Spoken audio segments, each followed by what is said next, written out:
So in today's video, I wanted to talk about my phone, my iPhone. And why do I want to talk about my iPhone? Well, just like my computer, it's a really important tool for me. I use it pretty much all day. It's with me all the time. And all the information that I need is either in my phone or on my computer. So obviously, if I'm out and about walking wolf and so on, obviously I don't carry my computer, right? But I do have my phone with me at all times.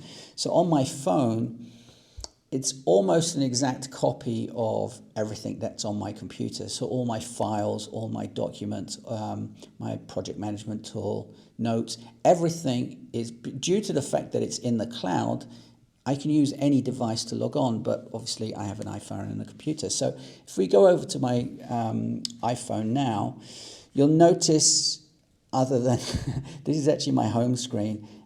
Yes, that's a Tesla that I've ordered. But I have nothing on my home screen, absolutely nothing. And the reason for that is that apart from the fact that I wanted to see this car, but is that when I open my phone, I don't want to be inundated with notifications. So I don't want to see anything other than the main things, which is, phone call, which is the middle one, taking notes, and obviously my project management tool and my coaching tool. I use Basecamp. So if I swipe to the left, these are actually all my apps. And if you notice, my apps, I have a lot of space free, and that's again mainly because I don't want to, there aren't that many tools that I use for my business. I mean, even under the social tab, I have my Xbox, but I have nothing else, nothing. I don't have Facebook, I don't use Facebook, I don't use Instagram, I don't put Twitter on my phone, I don't put anything on my phone that can distract me, because again, when you're in a meeting, you generally take your phone. You have your phone with you. You don't take it with you. You have it with you. And you don't want to be checking your phone all the time. And if you have social media on your phone, you generally check it. So under my social tab, I have nothing. I have my Xbox stuff, but I never really check it unless I'm actually playing Xbox. So I don't know why it's there, but social, that's the only reason. And obviously LinkedIn, because that's how I get a lot of business and how I like to connect with people. But that's it. Finance, kind of obvious things. Business, certain tools I use. Now, I do use Slack for certain groups. I use it more like a forum. There are groups that I don't use it for work at all. I mean, I think it's stupid to use Slack for work, but I do use it for, like a forum and certain apps that I use for their support and beta testing and stuff. And Apple is basically everything pertaining to Apple, but I don't really use any of them apart from reminders, which I do obviously use.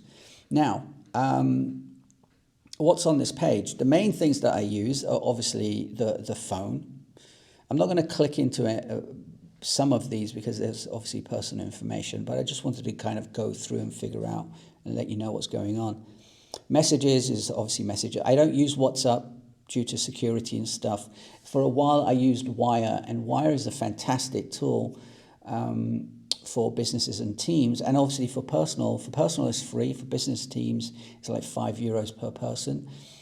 It's kind of like a Slack alternative, but it's really secure, and it's a great app actually. So if your company is using WhatsApp to communicate, even if it's just like, can you get me a sandwich at the shops because you're down there type thing, stop using it, because the security of WhatsApp is just, it's fucking insane, to be honest. People are using it. Anyway, so Wire is actually a great app. In fact, I still have it here. This is Wire, bottom left.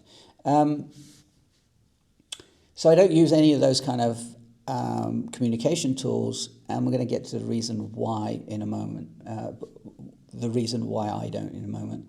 Obviously, G Suite is my email app. Fantastical. Now, obviously, I'm still using G Suite, but in Fantastical is my appointments. Basically, I use that because it's better than the Google Calendar. Things is, you know, I love Things and I really want to use it, and I do use it for certain things as my to-do list, but I think it's kind of, it's not complicated, but it's too complicated for what I need. I just want to talk to Siri and say, hey, Siri, can you please take this out of the drinks out of the freezer? That's perfect for reminders. And I started using Things because I can invoke a key command on my Mac, so I can put stuff in really quickly. So that's why I use Things and not reminders on my Mac. And I moved away from Todoist, not because it's not a great app. It is an absolutely amazing app. The reason why I moved from it was because I was using it for my projects, for work. And I think it's too complicated just as a to-do app, if that makes any sense. It's a fantastic to-do app. I mean, all these to-do apps are really good. So you just need to find the one with the features that you like. And I like all of them. So my job is to find the right tool for you. So I need to know all of them. So don't do as I do as I say, meaning I move tools because I want to learn the best tool for the client I'm working on at the moment. And because the way I work, I can move tools because there's not that much information I put in things like reminders other than take out the bin or walk dog or whatever it is, just simple things like that.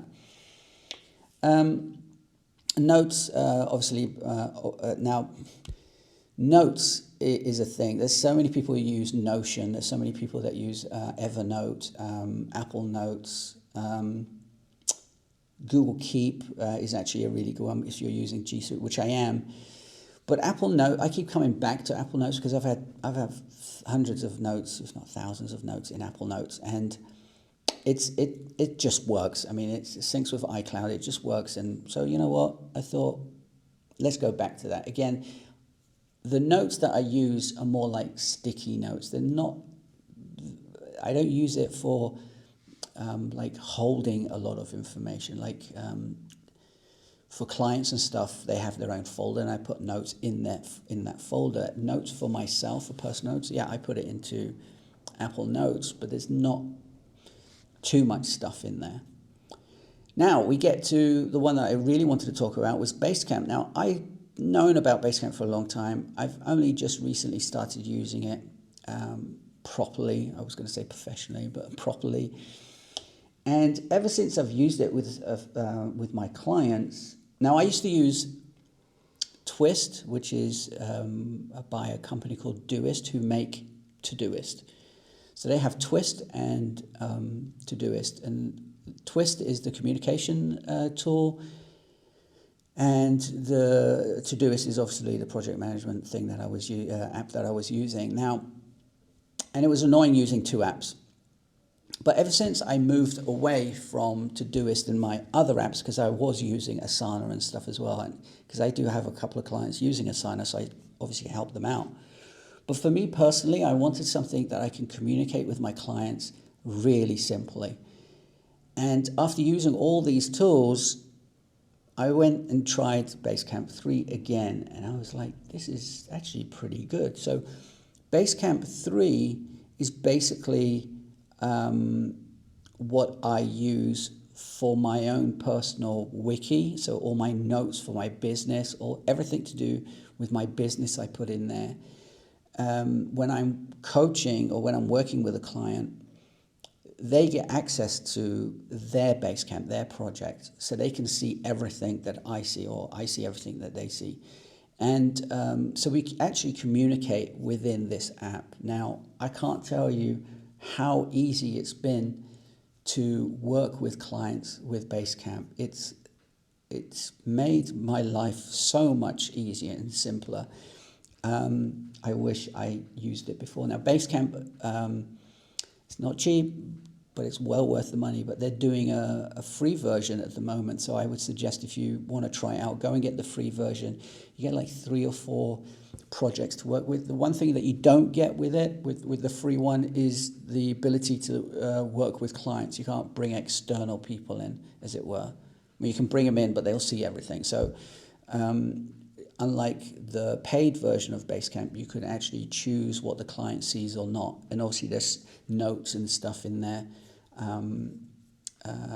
which sounds weird that I don't want the client to see, obviously. So when I work with my clients, I give them access to their project in Basecamp, and it actually works really, really well. Now, if you guys are interested, if anyone is interested in knowing more about Basecamp, let me know, book a call, or just send me an email, or write a message down below, and maybe I can make a better video for you.